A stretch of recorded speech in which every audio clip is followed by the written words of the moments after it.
Aucun doute. Et côté que nous avons voyé tout en salutation et gros coup de chapeau à toute organisation qui est intéressée dans les affaires élections.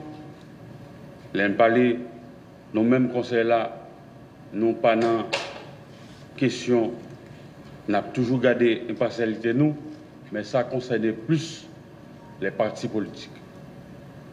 Et je dis à nous prenons destiné conseil ça en main pour que 9 membres mettent tête ensemble pour un travail, on a le stabilité dans le pays, main dans la main. Merci beaucoup.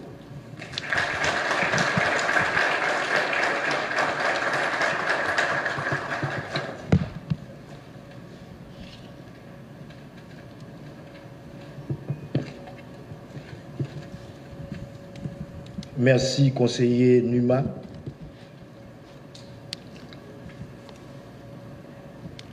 Les rails de la démocratie sont exigus, sinueux, chaotiques. Il faut du courage, de la détermination et de l'intelligence pour maintenir le pays sur la bonne voie. Toutes ces caractéristiques se retrouvent en un seul homme, un démocrate convaincu. L'homme, la vision, l'idée, la stratégie. Le président de la République, son Excellence Jovenel Moïse, que j'invite au micro.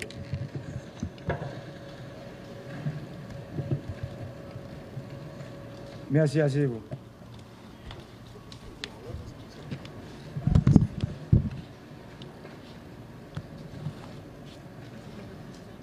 Madame la Première Dame, Monsieur le Premier ministre,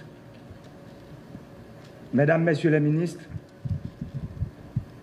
Messieurs les secrétaires d'État, Mesdames, Messieurs les membres du corps diplomatique, Monsieur le gouverneur de la Banque de la République d'Haïti, Monsieur le Président de la Banque nationale de crédit, Mesdames, Messieurs les représentants des organisations internationales, Monsieur le commandant en chef AI des Forces armées d'Haïti, Monsieur le directeur général de la Police nationale d'Haïti, Mesdames, Messieurs les membres du Conseil électoral provisoire, distingués invités, Mesdames, Messieurs de la presse, tout d'abord, je tiens à remercier tous les secteurs qui ont compris l'urgente nécessité de se faire représenter au sein du Conseil électoral provisoire en vue d'apporter leur pierre à l'édifice qu'est la démocratie.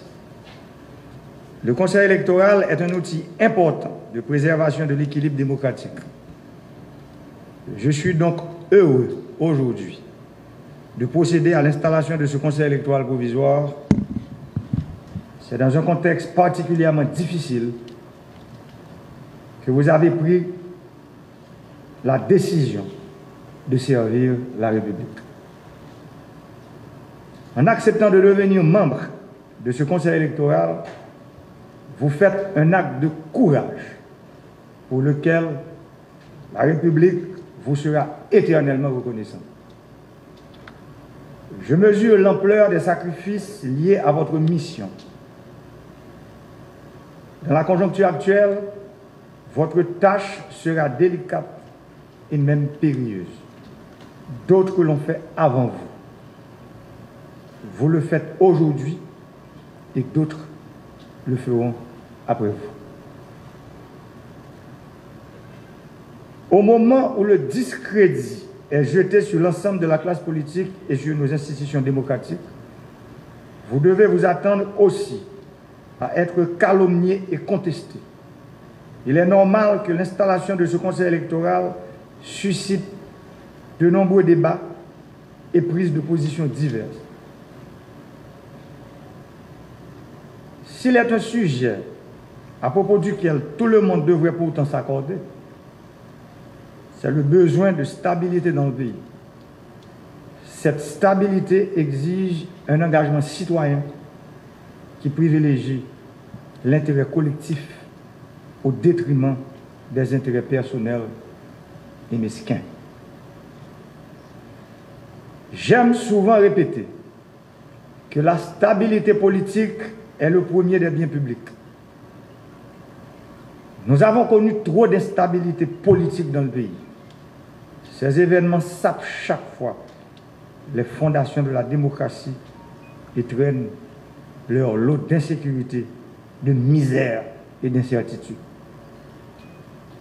Si nous voulons construire la démocratie, qui est le premier élément de cette stabilité, une démocratie qui se nourrit de la dynamique des relations entre la population et le pouvoir public, les élections restent la voie idéale.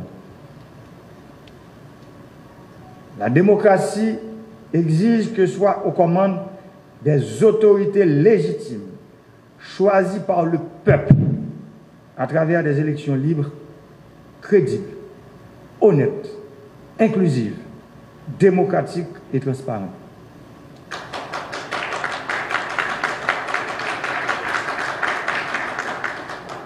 Mesdames, Messieurs, conseillères et conseillers, je sais que vous êtes tous et toutes impatients et impatientes de vous mettre au travail. Votre tâche ne sera pas facile. Vous avez la lourde mission de conduire le pays sur la voie du succès électoral. Je suis sûr que vous saurez vous montrer à la hauteur de la confiance de ceux qui vous ont confié la charge de les représenter au sein du Conseil électoral provisoire. Le devoir vous commande à être neutre, impartial et courageux dans les décisions que vous allez prendre. Vous ne serez pas exempt des velléités de plus d'un de vous corrompre et de tenter même de prendre des décisions à votre place. Aussi, je prends l'engagement solennel, en présence de tous ceux qui m'écoutent et qui me regardent, que l'exécutif ne va pas s'immiscer dans les décisions du Conseil électoral. La mission du CEP est clairement définie dans l'arrêté qui lui a donné naissance. Nous nous engageons à vous donner les moyens pour accomplir cette mission, qui consiste à permettre aux citoyens de participer librement aux décisions politiques par leur vote. Je demande au ministre de la Justice et aux autorités policières de garantir la sécurité de tous les membres du Conseil électoral provisoire. Nous avons choisi la démocratie comme mode de conduite. Elle a ses règles et ses principes que nous devons tous respecter. L'intolérance et le culte de la pensée unique violent ces règles et principes démocratiques. On ne peut pas promouvoir la démocratie dans l'intolérance, l'intimidation et la violence aveugle.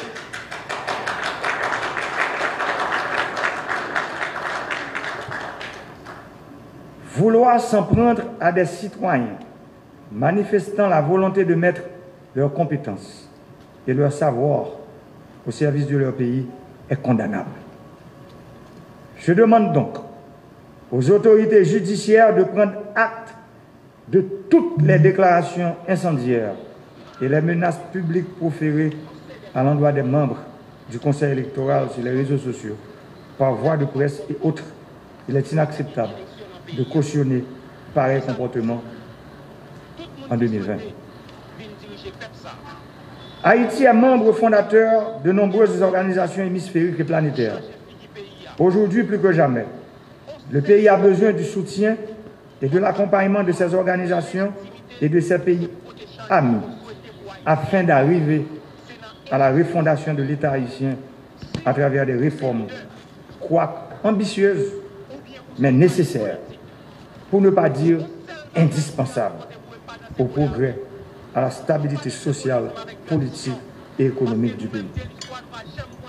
Les forces sociales, politiques et économiques du pays et de la diaspora sont unanimes à reconnaître qu'Haïti, notre pays, a besoin de changements profonds pour redresser la barque de la nation. L'heure est grave. Les temps sont difficiles. L'horizon est embrumé. Pourtant, nous pouvons et nous devons convertir ces ondes négatives en ondes positives, en mettant de côté ce qui nous divise, en mettant l'emphase sur le peu qui nous unit. Peuple haïtien, frère Maxime, cap tandem ou bien cap gardé dans 4 coins pays dans la diaspora. Dans tout l'autre pays, il y a un problème d'instabilité, gourmet yon ak l'autre, il y a toujours consulté le peuple là, dans l'élection pour demander le sale pensée. C'est dans l'élection que le peuple a décidé qui moun livre pour diriger. Les li pas satisfait de l'idée li yo, li pas voté. Et li pas vle pour moun sa yo, parler nan non li parce que li pas de bail au mandat.